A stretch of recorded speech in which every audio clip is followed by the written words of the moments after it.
চলে আসলাম আমরা আমাদের ফোনের স্ক্রিনে। সো আপনারা আপনাদের ফেসবুক পেজে চলে আসবেন। ফেসবুক পেজে চলে আসার পর এখানে দেখতে পারবেন প্রফেশনাল ড্যাশবোর্ডের সব টুলসগুলো দেখা যাচ্ছে। সো এখন আপনাদের পেজটা নট রিকমেন্ডেবল বা নট এলিজিবল কেন দেখায় সেটার আগে সমস্যার সমাধান দেখাবো, তারপর কী করলে ঠিক হবে সেটাও আপনাদেরকে দেখাবো। সো প্রথমত আপনারা এখানে চলে আসে, এখানে দেখতে পারবেন ফেসবুকটিও আমাদেরকে পেজ রিকমেন্ডেশন নামে একটা অপশন দিয়েছে। সো প্রোফাইলের ক্ষেত্রে কিন্তু প্রোফাইল রিকমেন্ডেশন থাকবে। কাইন্ডলি আপনাদের কাজ হবে পেজ রিকমেন্ডেশন এখানে ক্লিক করা। সো এখানে ক্লিক করার পর কিন্তু এখানে দেখতে পারবেন রিকমেন্ডেবলটা কী রকম রয়েছে। এখানে যদি নট রিকমেন্ডেবল থাকে তাহলে কিন্তু আপনাদের পেজটা নট এলিজিবল দেখাবে। তার মানে কিছু ইস্যুর কারণে কিন্তু আপনাদের পেজটাতে তারা নট এলিজিবল দেয়, মানে আপনার পেজটা মনিটাইজেশনের জন্য তারা কি নট এলিজিবল করে দেয়। যেহেতু আপনার পেজে এখন নট এলিজিবল করে দিছে, সেটা তো একটা সমাধান আপনাদের প্রয়োজন। সো আপনারা ভিডিওটি ফুল মনোযোগ দিয়ে দেখুন, ইনশাআল্লাহ সমাধান পাবেন। সো এখন আপনারা এখানে দেখতে পারবেন যে যদি আপনাদের পেজে রিকমেন্ডেবল থাকে তাহলে কিন্তু আপনার পেজটা ফুল ফ্রেশ থাকবে। তবে কিন্তু আরও একটা জিনিস আপনাদেরকে চেক করে নিতে হবে।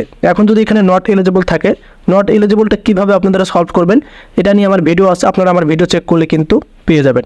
সো এখন আপনারা নিচে দেখতে পারবেন এখানে পেজ স্ট্যাটাস, আপনাদের কাজ হবে এখানে ক্লিক করা। রাইট নাও এখানে ক্লিক করার পর নিচে এভাবে একটু স্ক্রল করে নেবেন। সো এখানে এসে দেখবেন আপনাদের পেজটার মধ্যে এলিজিবল টু মনিটাইজেশন আছে কিনা। যদি পেজটার মধ্যে এলিজিবল টু কি মনিটাইজেশন থাকে তাহলে জানবেন আপনার পেজটা মনিটাইজেশনের জন্য এলিজিবল রয়েছে। যদি এখানে রিস্ট্রিক্ট মনিটাইজেশন থাকে তাহলে জানবেন যে পার্টনার মনিটাইজেশন পলিসি ইস্যু বা কন্টেন্ট মনিটাইজেশন পলিসি ইস্যু ধরেছে আপনার পেজে। সো এরকম ইস্যু থাকলে অবশ্যই আপনাদেরকে ইস্যুগুলো রিমুভ করে নিতে হবে। সো আপনাদের কাজ হবে এলিজিবল টু মনিটাইজ এখানে ক্লিক করা। এখানে ক্লিক করার পর আপনারা দেখতে পারবেন এখানে অনেকগুলো কিন্তু টুলস টু ট্রাই রয়েছে।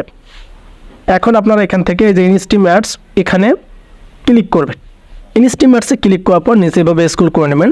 সো নিচে স্ক্রল করে নেওয়ার পর আমি যেটার কথা আপনাদেরকে বলছি, এই যে কন্টেন্ট মনিটাইজেশন পলিসি ইস্যু, এই রোগে কিন্তু অনেকেই ভুগতেছেন। মানে এটা কিন্তু অনেকেরই ফেসবুক পেজে দেখা যায় যে আপনাদের পেজের মধ্যে কন্টেন্ট মনিটাইজেশন পলিসি ইস্যু ধরেছে। যদি কন্টেন্ট মনিটাইজেশন পলিসি ইস্যুর মধ্যে ট্রিটমেন্ট না থাকে তাহলে আপনার পেজটা কিন্তু নট এলিজিবল দেখাবে, এটাও কিন্তু একটা মূল কারণ। এবং নিচে একটু স্ক্রল করে নেবেন, এখানে দেখবেন আপনাদেরকে বলা হয়েছে এখানে যে 60,000 মিনিট ভিউটা এটা অর্গানিক ভিউ লাগবে। এখন যদি আপনারা আপনাদের পেজটা দ্রুত মনিটাইজেশনের জন্য অন্যের কাছ থেকে ওয়াচ টাইমটা কেনেন বা থার্ড পার্টি অ্যাপ্লিকেশন থেকে ওয়াচ টাইমটা নেন তাহলে কিন্তু আপনাদের পেজের মধ্যে ইস্যু অবশ্যই দিবে।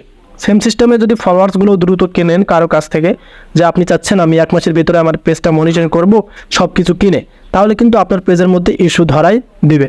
সো এই দুইটা ভুল কখনো করবেন না। আপনাদের ভিডিও থেকে যখন ফলোয়ার্স আসবে ওয়াচ টাইম আসবে সেটাই কিন্তু অর্গানিক হবে।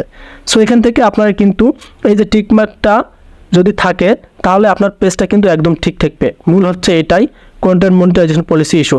যে পলিসি ইস্যুগুলো আছে সবাইকে আপনাদেরকে ফলো করতে হবে। আপনারা যদি ফলো না করেন তাহলে কিন্তু কি আপনার এখানে টিকমার্ক আসবে না। সো আমরা তো সব কিছু চেক করে নিলাম যে কোন কোন ভুলের কারণে আমাদের পেজের মধ্যে নট এলিজিবল আসবে। সো এটা থেকে এখন সমস্যার সমাধানটা কীভাবে আমরা পাবো, সো এখন আমি আপনাদেরকে প্র্যাকটিক্যালি দিব।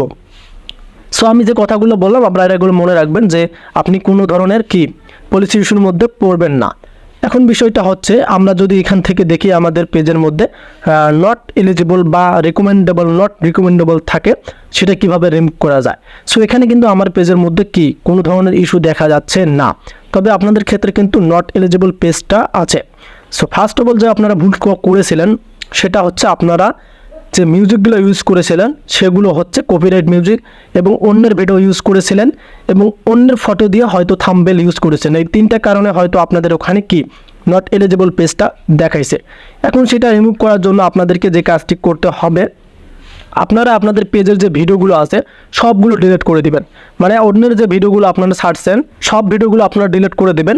সো ভিডিওগুলো ডিলিট করে দেওয়ার পর আপনারা টানা 4টা লাইক করবেন। সো 4টা লাইক করার পর আপনারা নিয়মিত আবার নিজের কন্টেন্টগুলো ছাড়বেন, যেখানে কোনো কপিরাইট মিউজিক কোনো অন্যের ক্লিপ ইউজ করবেন না। সো সেগুলো করার পর আবার আপনারা এই যে পেজ রিকমেন্ডেশনে চলে আসবেন। সো পেজ রিকমেন্ডেশনে চলে আসার পর এখান থেকে যদি আপনারা দেখেন আপনাদের রিকমেন্ডেশনটা নট রিকমেন্ডেবল, তার নিচে কিন্তু অনেকগুলো অপশন শো করবে। আপনাদের কাজ হবে সেই অপশনগুলোতে ক্লিক করা। সো অপশনগুলোতে ক্লিক করার পর কিন্তু এখানে ফ্ল্যাজেড কন্টেন্ট থাকতে পারে। এই যে এখানে দেখতে পারবেন আপনারা এই যে মোর অ্যাবাউট ইউর পেজ, এখানে ফ্ল্যাজেড কন্টেন্ট কিন্তু দেখাবে। আমার ক্ষেত্রে কিন্তু দেখাচ্ছে না, এটা কিন্তু মেন ইম্পর্টেন্ট কথা। ফ্লাজেস কন্টেন্ট থাকবে, ওখানে ক্লিক করার পর দেখতে পারবেন আপনাদের কিছু ভিডিও ডিলিট দিতে বলতেছে ফেসবুক টিম।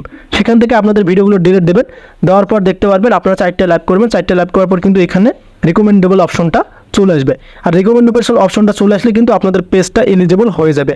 তখন কিন্তু পেজ স্ট্যাটাসে ক্লিক করবেন, পেজ স্ট্যাটাসে ক্লিক করার পর কিন্তু এখানে দেখতে পাবেন পেজ রিকমেন্ডেশন থাকবে এবং এখান থেকে কিন্তু এলিজিবল টু মনিটাইজেশনও থাকবে। সো মূল কথা হচ্ছে আপনাদের এখানে কিন্তু ফ্লাজেস কন্টেন্ট দেখাবে, মানে যে কন্টেন্টটাতে ফেসবুক টিম সমস্যা ধরেছে সেই কন্টেন্টটা আপনারা যদি ডিলিট করে দেন তাহলে কিন্তু আপনাদের পেজটা এলিজিবলে চলে আসবে। কাইন্ডলি আপনাদেরকে বোঝাতে পারছে। যদি আপনাদের বুঝতে প্রবলেম হয় সেটাও কমেন্ট করে জানাবেন।